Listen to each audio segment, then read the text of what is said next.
Hi hello ನಮಸ್ತೆ and welcome back to my channel Swara Madhyama. ನಾನು ನಿಮ್ಮ ಪ್ರೀತಿಯ ಶ್ರವಿ ವೆಂಕಟೇಶ್.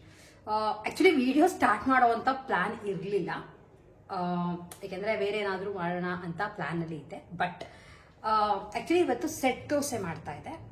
ಸೆಟ್ ದೋಸೆ ತುಂಬ ಲೈಕ್ ನೀವು ಪರ್ಫೆಕ್ಟಾಗಿ ನಾನು ಏನು ರೇಷಿಯೋನಲ್ಲಿ ಹೇಳ್ತೀನೋ ಅದನ್ನು ಹಾಕಿ ಮಾಡಿದ್ರೆ ಸಖತ್ ಸಿಂಪಲ್ ಆಗಿದೆ. ಹೋಟೆಲ್ಗಿಂತ ಆಕ್ಚುಲಿ ತುಂಬಾ ಒಳ್ಳೆ ಟೇಸ್ಟ್ ನಲ್ಲಿ ಸೆಟ್ ದೋಸೆ ರೆಡಿ ಆಗುತ್ತೆ. ಸೊ ಹಾಗಾಗಿ ಎಲ್ಲರಿಗೂ ಮಾಡ್ಕೊಟ್ಟಿದ್ದಾಗೋಗಿತ್ತು. ಸೊ ಫೈನಲಿ ನಾನು ನನಗೆ ಅಂತ ದೋಸೆ ಮಾಡ್ಕೋತಾ ಇದ್ದೆ, ಸೆಟ್ ದೋಸೆ.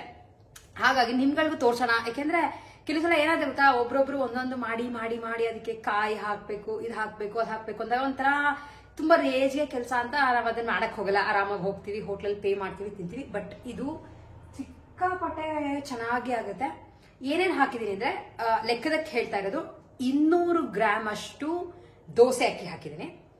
ಕೆಳಗಡೆ ಡಿಸ್ಕ್ರಿಪ್ಷನ್ ಬಾಕ್ಸ್ ಡೆಫಿನೆಟ್ಲಿ ಹಾಕಿರ್ತೀನಿ, ಟ್ರೈ ಮಾಡಿ ನೋಡಿ. 200 ಗ್ರಾಮ್ ಅಷ್ಟು ದೋಸೆ ಅಕ್ಕಿ, ಅಥವಾ ನೀವು ಯಾವ ಅಕ್ಕಿ ಯೂಸ್ ಮಾಡ್ತೀರೋ ಅದನ್ನ ಹಾಕೋಬಹುದು. 50 ಗ್ರಾಮ್ ಉದ್ದಿನಬೇಳೆ, 50 ಗ್ರಾಮ್ ಅಷ್ಟು ಅವಲಕ್ಕಿ, 1 ಸ್ಪೂನ್ ಅಷ್ಟು ಮೆಂತ್ಯ. ಇಷ್ಟೇ ಹಾಕಿರೋದು. 4 ಇಂಗ್ರೀಡಿಯೆಂಟ್ಸ್ ಹಾಕಿರೋದು.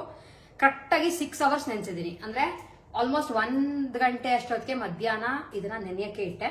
7-7:30ಗೆ ಮಿಕ್ಸಿಗೆ ಹಾಕಿದ್ದೀನಿ. ಮಿಕ್ಸಿಗೆ ಹಾಕಿದ್ದು, ಗ್ರೈಂಡ್ರಿಗೂ ಅಲ್ಲ, ಮಿಕ್ಸಿಗೆ ಹಾಕಿದ್ದೀನಿ. ಆಮೇಲೆ ಫುಲ್ಲು ಆಲ್ಮೋಸ್ಟ್ ಜಾಸ್ತಿ ಹೊತ್ತೇನೆ ಫರ್ಮೆಂಟ್ ಹಾಕಿ ತಗೋತು. ಬೆಳಗ್ಗೆ ಎದ್ದು 8:30-9 ಗಂಟೆ ಅಷ್ಟೊತ್ತಿಗೆ ದೋಸೆ ಮಾಡಕ್ಕೆ ಇಟ್ಕೊಂಡೆ. ತೋರಿಸ್ತೀನಿ ಬನ್ನಿ. ಒಂದು ಹಾಕಿದ್ದೀನಿ ಆಗಲೇ, ನೆಕ್ಸ್ಟ್ ನಿಮ್ಗೆ ಹಾಕು ತೋರಿಸ್ತೀನಿ ಯಾವ ತರ ಇದೆ ಅಂತ. ಆಕ್ಚುಲಿ ಒಂದು ದೋಸೆ ಹಾಕಿದ್ದೀನಿ, ಆಮೇಲೆ ಈಸಿಯಾಗಿ ಬರುತ್ತೆ ನೋಡಿ. ಒಳ್ಳೆ ಕಲರ್ ಬಂದಿದೆ. ನಾನು ಇದಕ್ಕೆ ಮತ್ತೆ ಸಕ್ಕರೆ ಅವೆಲ್ಲ ಏನೂ ಹಾಕಿಲ್ಲ. ಅದಕ್ಕೆ ತಕ್ಷಣ ನಿಮ್ಗಳಿಗೂ ಒಂದು ವಿಡಿಯೋ ಮಾಡೋಣ ಅಂತ ಅನ್ಕೊಂಡು ನನಗೂ ತಿಂದಿರಲಿಲ್ಲ ದೋಸೆ, ಮಾಡಿ ತೋರಿಸ್ತಾ ಇದ್ದೀನಿ. ಉಪ್ಪನ್ನು ಇದು ರುಬ್ಬಿದ ಆದ್ಮೇಲೆ ಉಪ್ಪು ಹಾಕಿ ಇದನ್ನ ಫರ್ಮೆಂಟ್ ಹಾಕಿ ಇಟ್ಟಿರೋದು ಅಷ್ಟೇ. ಆಮೇಲೆ ದೋಸೆನ 2 ಕಡೆ ತಿರುಗಿಸ್ ಮಾಡ್ತಾರೆ. ಯಾಕಂದ್ರೆ ಒಂದು ಸೈಡ್ ಮಾತ್ರ ಮಾಡ್ಬಿಟ್ರೆ ಹೋಟ್ಲ್ ಆದ್ರೆ ದೊಡ್ಡ ದೊಡ್ಡ ಕಾಳು ಇಟ್ಕೊಳ್ತಾ ನಡೆಯುತ್ತೆ. ಇಲ್ಲಿ ನಾನು ಚಿಕ್ಕದು ಇಟ್ಕೊಂಡಿರೋದ್ರಿಂದ ಆ ಕಡೆ ಈ ಕಡೆ 2 ಕಡೆ ಒಂದು ಸ್ವಲ್ಪ ಆಗ್ಲಿ ಅಂತ ಇಷ್ಟಕ್ಕೆ ಇಟ್ಟಿದ್ರೆ. ಮೇಲ್ ಬೇಕಿದ್ರೆ ಕ್ಯಾರೆಟ್, ಕೊತ್ತಂಬರಿ ಸೊಪ್ಪು ಹಾಕೋಬಹುದು. ಬಟ್ ಇವತ್ತು ನಾನು ಏನೂ ಮಾಡಿಲ್ಲ. ಫಸ್ಟ್ ಟೈಮ್ ಹೋದ್ಸಲ ನಿಮಗೆ ತೋರಿಸಿದೆ, ಅದು ಚೆನ್ನಾಗಿದೆ. ಸಬ್ಬಕ್ಕಿ ಎಲ್ಲ ಹಾಕಿದೆ. ಇದು ನನಗೆ ಇನ್ನೂ ಸಿಂಪಲ್ ಅಂತ ಅನ್ನಿಸ್ತು ಅಂತ ನಿಮ್ಗಳಿಗೆ ರೇಷಿಯೋ ಹೇಳಿದ್ದೀನಿ ನೋಡಿ.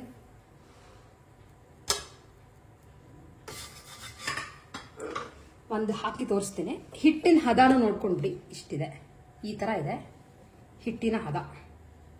ತುಂಬಾ ಏನು ನೀರಿಲ್ಲ, ಗಟ್ಟಿ ಇಲ್ಲ. ಇದನ್ನ ಅಗ್ಲ ಮಾಡಕ್ಕೆ ಹೋಗ್ಬಿಡಿ. ಇಷ್ಟು ಹಾಕಿದ್ದೀನಿ. ಈಗ ಸೌಟ್ ಸ್ವಲ್ಪ ಚಿಕ್ಕದು, ಹಾಗಾಗಿ ನಾನು ಸ್ವಲ್ಪ ಹಿಟ್ಟು ಹಾಕೊಂಡಿದ್ದೀನಿ. ಅದಾಗಿ ಅದು ಹರಡ್ಕೊಳ್ಳುತ್ತೆ. ಮೇಲೆ ಸ್ವಲ್ಪ ಎಣ್ಣೆ.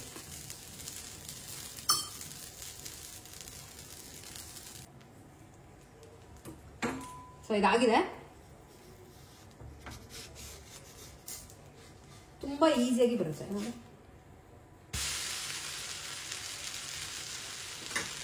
ಸೊ ಪರ್ಫೆಕ್ಟ್ ಆಗಿ ಬಂದಿದೆ ದೋಸೆ. ಸೊ ತೋರಿಸಿದ್ದೀನಿ ನಿಮ್ಗಳಿಗೂ. ಅಂಡ್ ವಿಡಿಯೋಗೋಸ್ಕರ ದೋಸೆ ಮಾಡಿದ್ದಲ್ಲ, ದೋಸೆಗೆ ಅಂತಾನೆ ಹಾಕೊಂಡಿದ್ದೆ. ಇದು ತುಂಬಾ ಚೆನ್ನಾಗಿ ಬರ್ತಿತ್ತಲ್ಲ, ಹಾಗಾಗಿ ನಿಮ್ಗಳಿಗೂ ತೋರ್ಸೋಣ. ಯಾಕಂದ್ರೆ ಯೂಶಲಿ ಕೆಲವು ಸಲ ಈ ತರದೆಲ್ಲ ಯಾವಾಗ್ಲೂ ಹೋಟೆಲೇ ತಿಂತಿರ್ತೀವಿ. ಸೆಟ್ ದೋಸೆ ಆಗಿರ್ಬೋದು, ಖಾಲಿ ದೋಸೆ ಅದೆಲ್ಲ. ಬಟ್ ಮನೇಲಿ ಮಾಡ್ಕೊಂಡು ತಿಂದು ನೋಡಿ, ಸಕ್ಕತ್ತಾಗಿ ಬರುತ್ತೆ. 4 ಇಂಗ್ರೀಡಿಯೆಂಟ್ಸ್, ಹಾಗಾಗಿ ಸಿಂಪಲ್ ಆಗಿ ಬಂದಿದೆ ಅಂತ ನಿಮ್ಗಳಿಗೂ ತೋರಿಸಿದ್ದೀನಿ. ಆದ್ರೆ ಆಮೇಲೆ ಯಾವ್ದು ಸೋಡಾ ಗಿಡ ಏನೂ ಹಾಕಿಲ್ಲ. ಸೋಡಾ ಇಲ್ಲ, ಸಕ್ಕರೆ ಇಲ್ಲ, ಅವೆಲ್ಲ ಏನೂ ಹಾಕಿಲ್ಲ ನಾನು. ಆದ್ರೂ ಗೋಲ್ಡನ್ ಬ್ರೌನ್. ಇದು ತಿನ್ಬೇಕಾದ್ರೂ ಅಷ್ಟೇ. ಕೆಲವು ಸಲ ನಾನು ಲಾಸ್ಟ್ ಟೈಮ್ ಹಾಕಿದಾಗ ಬೇರೆ ತರ, ಅದೇ ಸಬ್ಬಕ್ಕಿಯಲ್ಲಿ ಹಾಕಿದಾಗ ಒಳಗಡೆ ಸ್ವಲ್ಪ ಮೆತ್ತಗಿರುತ್ತೆ ಅಂತ ಕೇಳಿದ್ರೆ, ಇದು ಅದಕ್ಕೆ ಉಲ್ಟಾ ಮಾಡಿದೀನಿ 1 ನಿಮಿಷದಷ್ಟು ಆಗ್ಲಿ ಅಂತ. ಒಳಗಡೆ ಸಾಫ್ಟ್ ಆಗಿದೆ, ಆದ್ರೆ ಹಿಟ್ ತರ ಇಲ್ಲ. ಕ್ಲೀನ್ ಆಗಿ ಬರುತ್ತೆ. ಟ್ರೈ ಮಾಡಿ ನೋಡಿ. ಸಿಂಪಲ್ ರೆಸಿಪಿ, ಸಿಂಪಲ್ ಇಂಗ್ರೀಡಿಯೆಂಟ್ಸ್, ಆದ್ರೆ ರುಬ್ಕೋಬೇಕು, ಫರ್ಮೆಂಟ್ ಆಗಬೇಕು, ಇಷ್ಟೇ ಇರೋದು. ಇದು ಸಾಗು ಚೆನ್ನಾಗಿರುತ್ತೆ. ಬಟ್ ಮನೆಯಲ್ಲಿ ಲಿಟ್ರಲಿ ಯಾವುದು ತರಕಾರಿ ಇರಲಿಲ್ಲ. ಇವಾಗ ಹೋಗಿ ಎಲ್ಲ ತರಕಾರಿಗಳು ತಗೊಂಡ್ಬರ್ಬೇಕು. ಹಾಗಾಗಿ ಕಾಯಿ ಇತ್ತು ಅಂತ ಸಿಂಪಲ್ ಆಗಿ ಸೆಟ್ ದೋಸೆ ವಿತ್ ಕಾಯಿ ಚಟ್ನಿ ರೆಡಿ ಇದೆ. ನಾನು ಇವಾಗ ತಿನ್ಬೇಕು. ಸೊ ಆಮೇಲೆ ಮತ್ತೆ ಸಿಗ್ತೀನಿ. ಆಕ್ಚುಲಿ ತುಂಬಾ ಜನ ಪ್ಲೇನ್ ಸಿಲ್ಕ್ ಕಾಟನ್ ಬ್ಲೌಸ್ಗಳು ರೆಡಿಮೇಡ್ದು ಯಾವ ತರ ಬರುತ್ತೆ, ಆಮೇಲೆ ಅದು ಹಾಕೊಂಡಾಗ ಯಾವ ತರ ಇರುತ್ತೆ ಅಂತ ಒಂದು ಐಡಿಯಾ ಕೊಡಿ ಅಂತ ತುಂಬಾ ಜನ ಕೇಳ್ತಾ ಇದ್ರಿ. ಸೊ ಹಾಗಾಗಿ ಈ ವಿಡಿಯೋನ ಕಂಟಿನ್ಯೂ ಮಾಡ್ತಾ ಇದ್ದೀನಿ. ನಾನು ಒಂದು ಸುಂಗಡಿ ಕಾಟನ್ ಸ್ಯಾರಿನ ಉಟ್ಕೊಂಡಿದ್ದೆ. ಡಾರ್ಕ್ ಬ್ಲೂ ಜೊತೆ ಈ ಥರ sky blue combination, pure cotton sari. ಪಲ್ಲು ಈ ಥರ ಬರುತ್ತೆ. ನಿಮಗೆ ಡೀಟೇಲ್ ಆಗಿ ಆಮೇಲೆ ಓವರ್ ಆಲ್ ಲುಕ್ ಯಾವ ಥರ ಬರುತ್ತೆ ಅಂತ ಸೀರೆದು ತೋರಿಸ್ತೀನಿ. ಹೊಸ ಸೀರೆ ಆಗಿರೋದ್ರಿಂದ ತಕ್ಷಣಕ್ಕೆ ನಿಮಗೆ ನೆರಿಗೆ ಸೆರಗೋಲ್ಲ. ಸ್ವಲ್ಪ ಅದು ಕಾಟನ್ ಆದರೆ ಸ್ವಲ್ಪ ಹರಡುತ್ತೆ. ಇದು ಆ್ಯಕ್ಚುಲಿ ಹರಡುತ್ತೆ. ಆದರೆ ಮಧುರೈನಲ್ಲಿ ತುಂಬ ಚೆನ್ನಾಗಿರೋವಂಥ ಕಾಟನ್ಗಳು ಅಂದರೆ ಈ ಥರ ಸೀರೆಗಳು ಸಿಗೋದು. ಪ್ಲೇನಲ್ಲೂ ಸಿಗುತ್ತೆ, ಹಾಗೆ ಚಕ್ಸಲ್ಲೂ ಇರುತ್ತೆ. ಪ್ಲೇನ್ದು ಒಂದಿದೆ, ನೆಕ್ಸ್ಟ್ ಇನ್ಯಾವಾಗಾರ ಉಟ್ಕೊಂಡಾಗ ತೋರಿಸ್ತೀನಿ. ಅದು ಆಲ್ಮೋಸ್ಟ್ ಇದೇ ಥರ ಕಾಂಬಿನೇಷನ್ನೇ ಬರುತ್ತೆ. ಬಟ್ ಇದು ಚಕ್ಸ್ ನಾನು ಮದುವೆಗೆ ಹೋದಾಗ ಪರ್ಚೇಸ್ ಮಾಡಿ ತೊಗೊಂಡು ಬಂದಿದ್ದು. ಅದು ದೇವಸ್ಥಾನದ ಅಕ್ಕಪಕ್ಕ ಇರ್ತಲ್ಲ ಅಲ್ಲಿ. ಸೊ ನಾನು ಹಾಕೊಂಡಿರೋಂಥ ಬ್ಲೌಸು ಇದು ವಿತ್ ಬ್ಲೌಸ್ ಅಲ್ಲ, ಇದಕ್ಕೆ ಯಾವುದೇ ಬ್ಲೌಸ್ ಬರಲ್ಲ. ಸಿಲ್ಕ್ ಕಾಟನ್ ಬ್ಲೌಸ್ ಇದು. ಜಯನಗರ್ನಲ್ಲಿ ತಗೊಂಡಿದ್ದೆ. ಜಯನಗರ್ 4th ಬ್ಲಾಕಲ್ಲಿ ಹಳೆ ಕಾಂಪ್ಲೆಕ್ಸ್ ಇತ್ತಲ್ಲ, ಅದ್ರ ಆಪೋಸಿಟ್ ಸೈಡು ನಿಮಗೆ ತುಂಬ ಜನಕ್ಕೆ ಗೊತ್ತಿರುತ್ತೆ, ಗಣೇಶ ಫ್ರೂಟ್ ಜ್ಯೂಸ್ ಸೆಂಟರ್ ಅಂತ ಒಂದು ಸ್ವಲ್ಪ ಫೇಮಸ್ ಫ್ರೂಟ್ ಜ್ಯೂಸ್ ಸೆಂಟರ್ ಇದೆ. ಅದ್ರ ಪಕ್ಕ ಒಂದು ಅಂಗಡಿ ಇದೆ. ಪಕ್ಕನೇ 4-5 ಅಂಗಡಿ ನಿಮ್ಗೆ ಗೊತ್ತಾಗುತ್ತೆ. ಒಂದು ಬ್ಲೌಸ್ ಪೀಸ್ ಅಂಗಡಿ, ಗೀತಾ ಮ್ಯಾಚಿಂಗ್ ಅಂತ ಏನೋ ಒಂದು ಹೆಸರು ಮರ್ತ್ಬಿಟ್ಟಿದ್ದೀನಿ ನಾನು. ಗೊತ್ತಾದರೆ ಡಿಸ್ಕ್ರಿಪ್ಷನ್ ಬಾಕ್ಸ್ನಲ್ಲಿ ಹಾಕಿರ್ತೀನಿ. ಅಲ್ಲಿ ತಗೊಂಡು ಬಂದೆ blouse. Silk cotton blouse, plain ಇದೆ. ಅಂಡ್ ಇದು ನೆಕ್ ನೀವು ನೋಡಿದ್ರೆ ಈ ಥರ ಬರ್ತದೆ. ನೆಕ್ ಸಿಂಪಲ್ ಆಗಿ ರೌಂಡ್ ಕೊಟ್ಟಿದ್ದಾರೆ, ಹಾಗೆ ಟೈಯಿಂಗ್ ಕೊಟ್ಟಿದ್ದಾರೆ. ಇದು ಮಾತ್ರ ಸ್ವಲ್ಪ ಉದ್ದ ಇತ್ತು. ನನ್ಗೆ ಅದೇನೋ ಒಂಥರ ಇಷ್ಟ ಆಗಲಿಲ್ಲ. ಒಂಥರ ಆಡಾಗಿ ಉದ್ದ ಇತ್ತು, ಇಷ್ಟುದ ಇತ್ತು ಇಲ್ಲಿವರೆಗೂ ಬರೋದು. ಸೊ ಅದನ್ನ ಅಲ್ಲೇನೆ ಆಲ್ಟರ್ ಮಾಡಿಸಿ ತಗೊಂಡು ಬಂದೆ. ಆಮೇಲೆ ವಿತ್ ಪ್ಯಾಡೆಡ್ ಇತ್ತು. ನನಗೆ ಅದು ಪ್ಯಾಡ್ ಲೈಕ್ ಡೈಲಿ ಈ ಥರ ಬ್ಲೌಸ್ಗಳಿಗೆ ನನಗೆ ವಿತ್ ಪ್ಯಾಡ್ ಅಷ್ಟೊಂದು ಕಂಫರ್ಟಬಲ್ ಅಂತ ಅನ್ಸಲ್ಲ ಅಂತ ಪ್ಯಾಡ್ನ ರಿಮೂವ್ ಮಾಡಿಸ್ಬಿಟ್ಟು ಹಾಗೆ ಆಲ್ಟರ್ ಮಾಡಿಸ್ಬೇಕಿತ್ತು. 36 ಸೈಜಲ್ಲಿ ತಗೊಂಡಿದೆ. ಅದು ಒಂದಿಷ್ಟು ಲೂಸ್ ಇತ್ತು. ಅಂಡ್ ಬ್ಲೌಸ್ ಲೂಸ್ ಆದರೆ ಸೂಟ್ ಆಗಲ್ಲ ಅಂತ ಅಷ್ಟು ಆಲ್ಟರ್ ಮಾಡಿಸಿದ್ದೀನಿ. ತೋಳು, ಸುತ್ತಳತೆ ಹಾಗೆ ಪ್ಯಾಡ್ನ ರಿಮೂವ್ ಮಾಡಿಸಿದ್ದೀನಿ. ಬ್ಲೌಸ್ ಈ ಥರದ್ದು ಸುಮಾರು ಕಲರ್ಸ್ ಅಲ್ಲಿ ಸಿಗುತ್ತೆ, ತುಂಬ ಚೆನ್ನಾಗಿದೆ. ಆಮೇಲೆ ಬಟ್ಟೆ ನೀವು ನೋಡಿದ್ರೆ ಇದಕ್ಕೆ ಲೈನಿಂಗ್ ಕೂಡ ಹಾಕಿ ಸ್ಟಿಚ್ ಮಾಡಿದ್ದಾರೆ. ಸೊ ಯಾರಾದರೂ ನಿಮ್ಗೆ ಯಾವ್ದಾರ ಈ ಥರ ಪ್ಲೇನ್ ಬ್ಲೌಸ್ಗಳು ಬೇಕು ಅಂತಿದ್ರೆ ಆರಾಮಾಗಿ ತಗೋಬಹುದು. ಸ್ಲೀವ್ಲೆಸ್ ಬರುತ್ತೆ. ಸೊ ಸ್ಲೀವ್ಲೆಸ್ ಬೇಕಾದ್ರೆ ಸ್ಲೀವ್ಲೆಸ್ ಕೂಡ ತಗೋಬಹುದು. ಹಾಗಾಗಿ ನಿಮ್ಗೆ ಅರೌಂಡ್ 450 500 ರುಪೀಸು ಕೊಟ್ಟೆ. ವರ್ತ್ ಅಂತ ಅನಿಸ್ತು. ಸಿಲ್ಕ್ ಕಾಟನ್ ಬ್ಲೌಸ್, ಅದಕ್ಕೆ ಬಟ್ಟೆ ಚೆನ್ನಾಗಿದೆ. ಸೊ ಯಾರಾದರೂ ಬೈ ಚಾನ್ಸ್ ಪರ್ಚೇಸ್ ಮಾಡ್ಕೋಬೇಕು ಅಂತ ನೀವು ಅಲ್ಲಿ ಹೋಗಿ ಪ್ಲೇನ್ ಬ್ಲೌಸ್ಗಳನ್ನ ಪರ್ಚೇಸ್ ಮಾಡಿ ತಗೊಂಡು ಬರ್ಬೋದು. ಸೀರೆ ಬಗ್ಗೆ ಮತ್ತೆ ಕೇಳ್ತೀರಾ. ಸೀರೆಗೆ ಅರೌಂಡ್ 900 ರುಪೀಸು ಏನೋ ಕೊಟ್ಟಿದ್ದೆ ನಾನು ಮದುವೆಗೆ ಹೋದಾಗ.